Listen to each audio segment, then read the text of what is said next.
How many times have you been photographing white objects that no longer appear to be white in the camera? Do you spend unnecessary time in the post-processing in order to adjust the white balance? In this episode, I'm going to talk about white balance, and in order to understand what white balance is, you need to learn what color temperature is, because these two things are connected.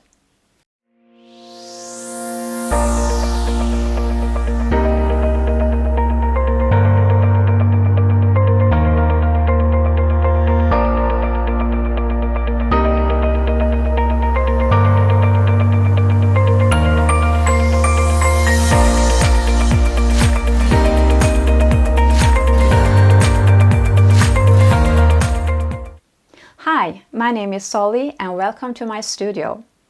When I first started with photography, I never really understood why the color of the objects never had the same color in my photos. I spent a lot of time in the post-processing in order to adjust the white balance. I couldn't really figure out why white objects never remained white in the photos, because my eyes define them as white, but not my camera.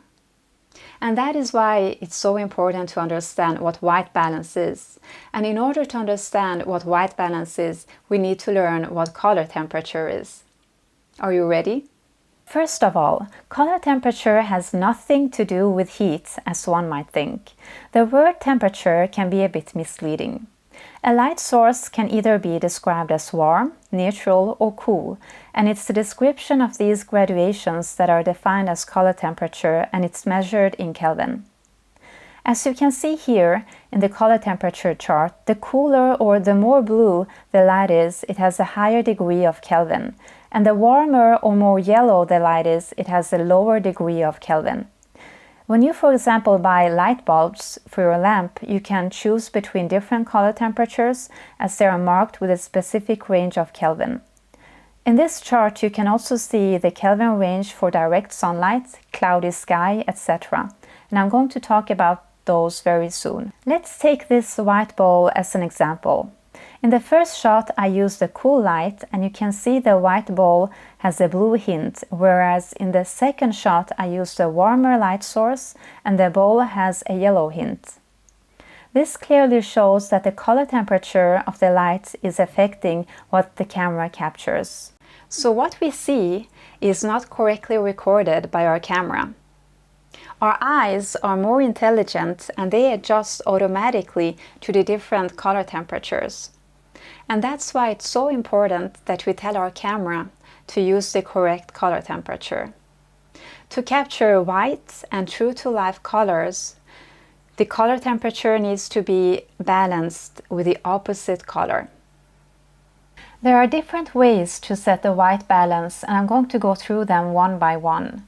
But first, if you're shooting in JPEG, you must set the white balance directly in the camera, as you will not be able to adjust it in the post-processing. I personally recommend you to always shoot in RAW, as you have more possibilities to use the data. No matter if you're using natural or artificial lights in your scene, you need to register or set the white balance each time the direction of the light in the scene is changed. Meaning that if you're using any of the alternatives below, you need to repeat it each time the light in the scene is changed. Preset white balances in the camera. By default, many cameras today have different white balance options to choose from.